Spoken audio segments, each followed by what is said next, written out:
నమస్కారం DR focus channel కి స్వాగతం. ఆంధ్రప్రదేశ్ రేషన్ కార్డుదారులకు శుభవార్త. 2026 జనవరి నుండి ప్రభుత్వం బియ్యం, చక్కెరతో పాటు జొన్నలు, రాగులు, గోధుమ పిండి వంటి 5 రకాల సరుకులను అందించనున్నది. మరిన్ని వివరాలు తెలుసుకుందాం. డిసెంబర్ నుండి జొన్నలు, రాగులు పంపిణీ ప్రారంభమై జనవరి నుంచి గోధుమ పిండిని కూడా రేషన్తో పొందవచ్చు.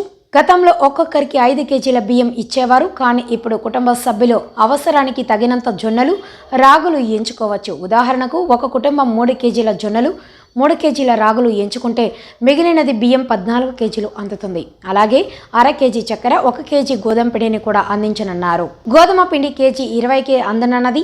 మార్కెట్లో 60 నుంచి 65 వద్ద దొరుకుతుంది. ఈ కొత్త పథకం ద్వారా ప్రజలకు పోషకాహారాన్ని అందించడం లక్ష్యం. జొన్నలు, రాగుల వంటి చిరుధాన్యాలు ఆరోగ్యానికి మేలు చేస్తాయి. అయితే కందిపప్పు కోసం ఇంకా నిరీక్షణ కొనసాగుతుంది. రేషన్ డీలర్లకు పౌర సరఫరాల సంస్థ నుంచి కేటాయింపుల అందడం లేదు. బయట మార్కెట్లో కందిపప్పు ధర కిలో 110 నుంచి 120, కానీ రేషన్ ద్వారా కేవలం 67 మాత్రమే. సరఫరా అందకపోవడం వల్ల రేషన్ డీలర్లు కందిపప్పు పంపిణీ చేయడం నిలిచిపోయింది. ఇప్పటికీ కందిపప్పు ఎప్పుడు అందుబాటులోకి వస్తుందో స్పష్టత లేదు. రేషన్ కార్డుదారులు జొన్నలు, రాగులు, గోధుమ పిండి ఎంచుకోవడం ద్వారా కుటుంబానికి అవసరమైన పోషకాహారాన్ని సులభంగా పొందవచ్చు. కందిపప్పు అందుబాటులోకి వస్తే వెంటనే తీసుకోవడం మంచిది.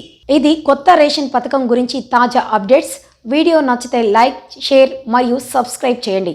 మరిన్ని ప్రభుత్వ పథకాలు, రేషన్ కార్డు అప్డేట్స్ కోసం డిఆర్ ఫోకస్ ఛానల్ సబ్స్క్రైబ్ చేయడం మర్చిపోకండి.